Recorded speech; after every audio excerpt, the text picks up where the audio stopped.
Hey, what's going on out there? I'm Sean Devine. Hope you all are doing well. Today we're taking a look at the Smack Attack plugin by Waves. It is a transient shaper, transient designer. Does some really cool things for drum and percussion tracks, as well as instrumentation. I've been using it in a session that I'm working on right now. So I want to show you a couple of the different ways that you can utilize this plugin. But let's just go ahead and play this quick beat idea I was putting together, and then we'll talk about how I'm using the Smack Attack plugin.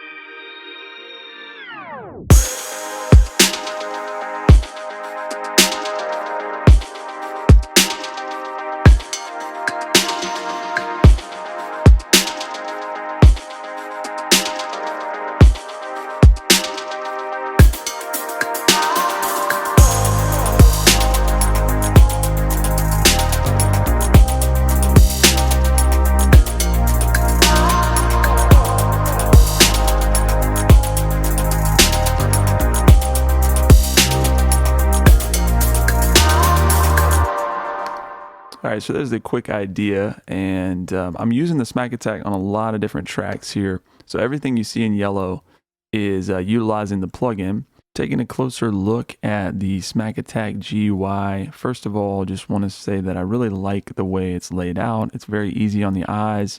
This graph up here is very easy to understand. The orange line is going to show you what gain change is being applied by Smack Attack. So it's really easy to pick up on what's happening. You're going to find some familiar controls here, attack and sustain. So the main purpose of this plugin is to, again, shape the transients of the dynamic signal. So whether you're in drums, you're controlling something like a kick or a snare drum, and you want to control and have some manipulative abilities over the attack and the sustain of the transient of those sounds, this is going to allow you to do that. And then it gives you some really advanced things that we're going to talk about in just a minute. But attack, again, is just going to allow us to boost or make the attack of the transient more noticeable or less noticeable as we pull back. And then over on the sustain side, again, we can make that transient shorter or longer. And then we have sensitivity controls for both attack and sustain. So moving down here underneath attack, we've got 3 different shapes for the attack transient. So these are going to give you some very different results in terms of the sound there. I'm told that these to the left are more for drums. This one's for instruments. However, you can experiment. As you can see, I used this one on a kick drum. I thought it sounded really nice. And then down here we have a duration control, which will control how long that shape or the attack transient will be. And then we have similar controls over on the sustain side. We've got 3 different shapes that you can experiment with, and then your duration control for that shape. Moving down here, we have a dry wet mix, which I find really cool, really useful.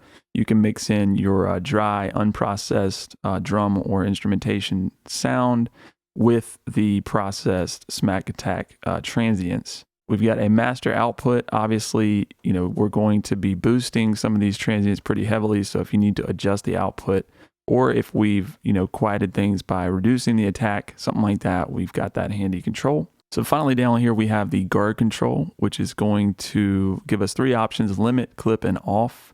And this will affect the sound in different ways. It's kind of like a brick wall limiter or a master limiter, but experiment with these because I was getting very different tones and sounds out of using the different processing on the guard control. All right, so let's take a closer listen to exactly what the plugin is doing on some of these elements in my track here. I've got the kick soloed right now, and I'm going to turn the plugin off, and then I'll turn it back on so you can hear what it's doing. This is with and without. And then with.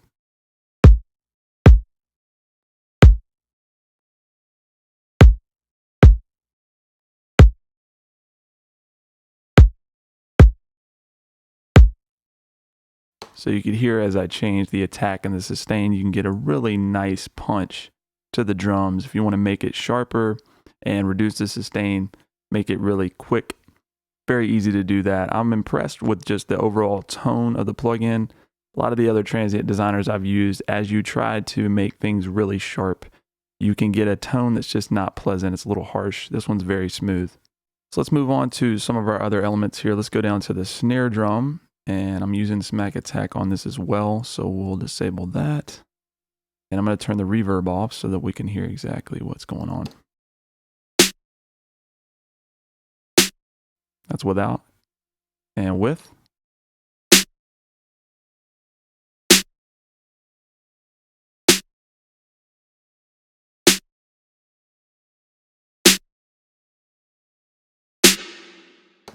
Pretty nice there.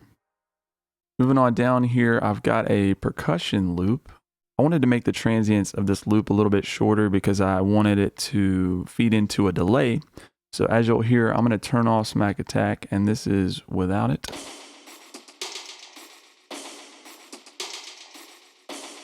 There's some reverb in the loop itself, so I wanted to kind of pull that back.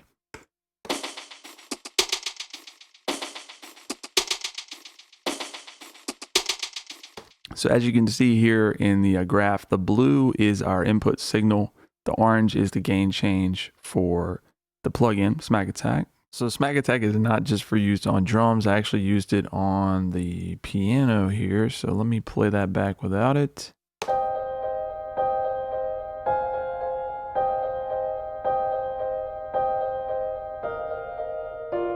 So in this case, I took away a lot of the attack and sustain to give it kind of a swelling sound.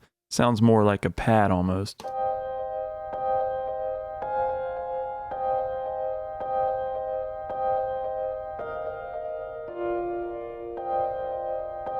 So I just thought it gave it this really nice, haunting kind of sound, and it fit really well in the context of the mix. This is actually just me shaking my car keys. I recorded this a while ago, but has a lot of natural reverb on it. So again, I just wanted to sharpen it, bring it out, make it stand out in the track. So this is dry. And with Smack Attack.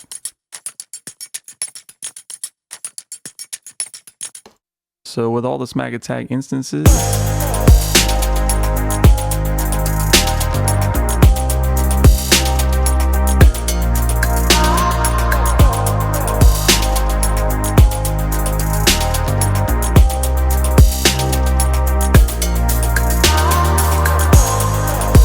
so as you could hear there, as soon as I turned the plugin off on the kick and the snare track, we really lost a lot of the energy, a lot of the impact in the drums. And with music these days, we really need transient heavy sounds. This plugin is going to give you a lot of control over those transients and help you just really get things to cut through the mix. My overall impressions of Smack Attack, I think it's a great sounding transient shaper. I usually use another Waves plugin for my transient design, and that's the Trans X.